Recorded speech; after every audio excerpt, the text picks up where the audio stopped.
why the patient, the practitioner has the duty to discuss with the patient some of the adverse risks, right? But the benefit outweighs it, right? You can potentially cure the patient of cancer. You think about gastric bypass surgery, right? There's a huge, I was watching this thing on TV the other day. I forget the numbers, it was something like 3% or something like that. And I could be wrong, but I think it was something like 3% of all people who go for this particular type of sort of weight reduction, drastic weight reduction surgery end up dying on the table. So you tell the patient, like, you know, there's a risk here, there's huge risk here, but the benefit is change of life, health, loss of dependence on diabetes, medication, blah, blah, blah, blah, blah. There's total transparency. Patient is able to make informed consent based on physician transparency, and we get the idea. So there's a weak duty here, right? There's a weak duty to provide treatment precisely because it really needs it being the treatment needs to be understood. The patient needs to understand what it is, the treatment is, the effects are, and then also the medical practitioner has to, him or herself, recognize and acknowledge the patient's autonomy. So if the patient says, you know what, I recognize that, you know, unless I get open heart surgery, I'm going to die, but I don't want to have that scar, you know, if it's my time to go, it's my time to go. There has to be a recognition and respect of that on the behalf of the medical practitioner. Number 4, likely not to prevent harm, but to confer great benefit, and there is a duty then to provide treatment, right? So some benefit, possibly, great benefit, definitely, right? When we know for a fact, like, I can't think of, because I'm not trained as a medical professional,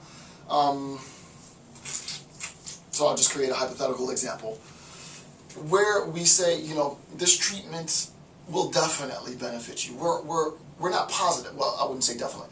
This treatment has been proven to benefit people with your particular biological state 90% of the time. So there's great possibility, it's highly likely that it will work for you and benefit you and improve your way of life, but here are some of the adverse side effects. You fully disclose, there's transparency, patient's autonomy has been acknowledged, patient can make informed consent, we've respected the patient's right to self-determination, blah, blah, blah, blah, blah. Great benefit, there's a duty to provide, right? So there's a duty to provide, but we recognize that the strongest duty to provide, according to Susan M. Wolf's sort of gradation, is where it's likely to save the patient from great harm, right? When we can prevent the patient from having to experience great harm, we have an obligation and correspondingly the strongest obligation to provide treatment. Okay, so that's non-maleficence, that's the 4th principle. And then the last principle, of course, I said, again, I'm not saying in any sense, but this is not me, this is straight canonical sort of research. This is grounded in years and years and years of sort of analysis. What I'm doing is I'm making it public now. The idea in number 4, before I get to number 4, the reason why I said that was that I'm not saying that this is exhaustive, right? There might be others. I'm not up to date on the contemporary medical ethics literature. This is an introduction to medical ethics. If you're interested, read more, get more information. So I'm not saying that this is exhaustive, right? Lastly then, number 4, justice. And here's a direct quote, right? Justice has both a social and a political interpretation. Socially, it means treating similar kinds of people similarly. A just physician treats each patient the same.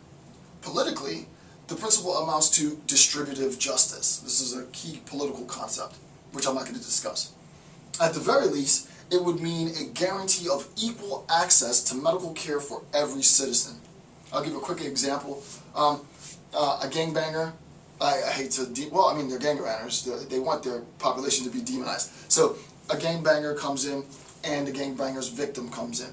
Gangbanger wanted to hold up the victim and rob the victim for his car. The gangbanger pulls out a gun. The victim pulls out a gun. The gangbanger shoots the victim several times, and it severely injures the victim.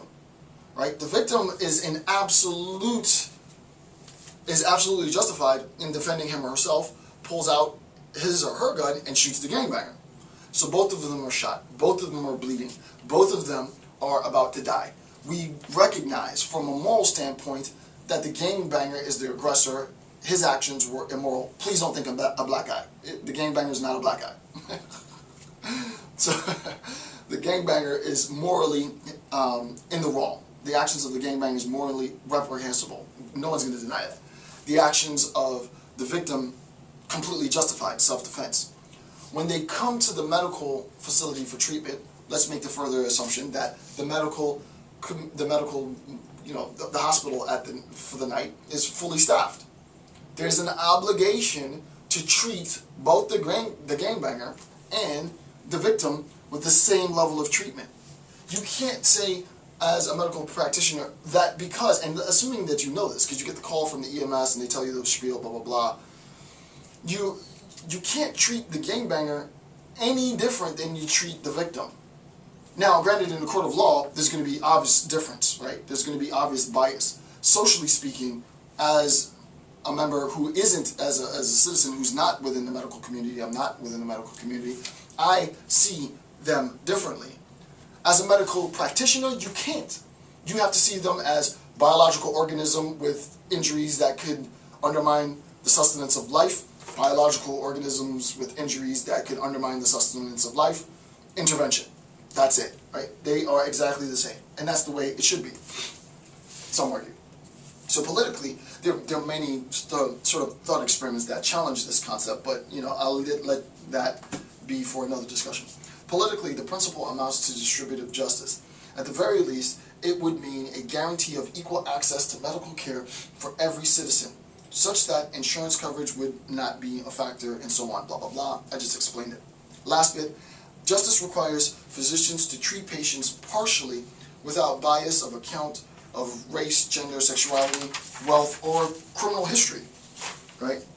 Or not criminal history. So it's important to recognize then that we have these 4 principles, sort of foundational accounts, that are used to navigate the conceptual difficulties that we're inevitably going to experience in talking about any myriad case, number of cases in medical ethics. The first is a respect for patient autonomy.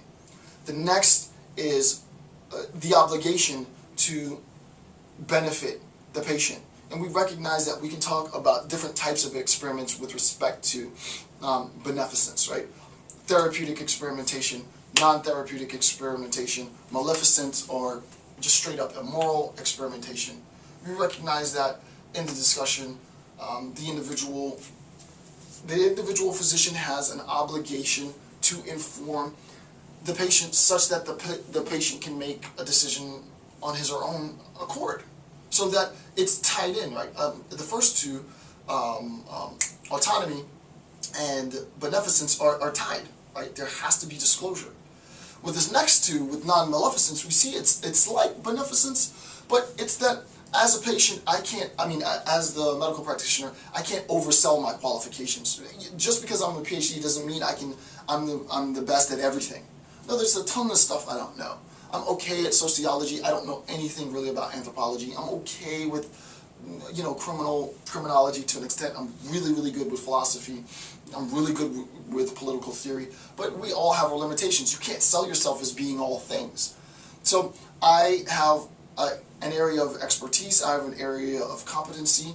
And as such, members of the medical community similarly can't oversell their qualifications. You can't oversell what it is that you are competent and a specialist in. Right? No one's good at everything.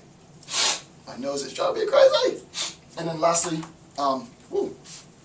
justice. We have to act as medical practitioners in accordance with our oath, in accordance with our obligation to do no harm.